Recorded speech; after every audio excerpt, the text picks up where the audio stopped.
رسول کریم صلی اللہ علیہ وآلہ وسلم نے ارشاد فرمایا، اللہ نے مغرب میں توبہ کا دروازہ بنایا ہے جس کی چوڑائی 70 سال کی مسافت ہے، وہ بند نہیں کیا جاتا یہاں تک کہ سورج ادھر سے نکلنے لگے، یعنی قیامت تک۔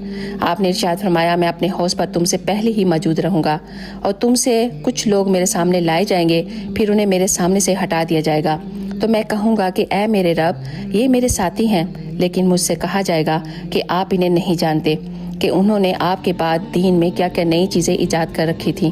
صحیح بخاری حدیث نمبر 6576۔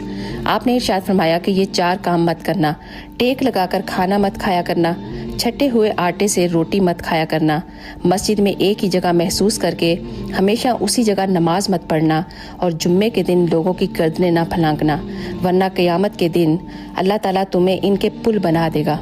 اللہ اکبر۔ آپ ان حدیثوں کو ضرور شیئر کیجیے گا ایک دفعہ درود پاک پڑھ کر۔ جزاک اللہ۔